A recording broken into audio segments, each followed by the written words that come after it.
تو پھر یہ سیرت و کردار جمع ہوئے تھے؟ ہاں بھی جمع بھی ہوئے تھے، قرآن بھی اکٹھا ہوا، احادیث بھی جمع کی گئیں، ان سب کی تصویریں سامنے آ گئیں، اللہ عالم الغیب نے ان سب کی تصویریں بیان کر دیں، صحابہ کی بھی کر دیں، نبی کی بھی کر دیں، سب کی تصویریں بیان ہو گئیں، ٹھیک ہے۔ تو کیا یہ معیار اب ہمارے لیے بنا ہے؟ کیا ہم اس آیت کے میں بیان کردہ معیار پر ایمان لا کے اس پر عمل کرتے ہیں؟ نہیں، ہم محمد علی مرزا کو سنتے ہیں، ہم اس معیار پہ عمل نہیں کرتے جو قرآن نے بیان کیا ہے۔ نہیں، ہم اندھے بہرے لنگڑے لولوں کی طرح ایک آدمی کی تقلید کرتے ہیں جسے قرآن کی زبان تک نہیں آتی ہے۔ یہ کتنا بڑا فرق ہے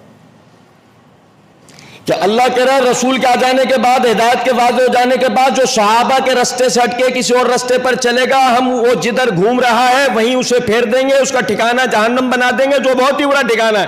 ہم کہہ رہے ہیں نہیں، 14 سال میں اس کا مطلب اگر کسی کو سمجھ میں آیا تو یوٹیوب پہ آنے والے ایک لڑکے کو سمجھ میں آیا۔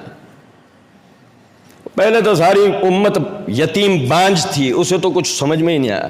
وہ ابتدائی لوگ تو غریب بیچارے کچھ جانتے ہی نہیں تھے، وہ تو ظالموں کا ٹولہ تھا، پہلا والا تو اس پر، دوسرا والا جو ٹولہ تھا وہ ان کی پیروی میں جو وہ بول دیتے تھے وہ لکھ لیا کرتے تھے، پھر اس کے بعد تو سب دکانیں چلانے والے لوگ تھے، سب نے اپنے فرقے چلائے، اور پھر اس کے بعد اللہ نے جو ہے وہ اس اندھیروں میں روشنی کی کرن بھیجی، محمد علی مرزا، جس نے آ کر جو ہے وہ دوبارہ سے تجدید کری۔ 14 سال میں جتنے لوگ مر گئے سب جہنم میں گئے۔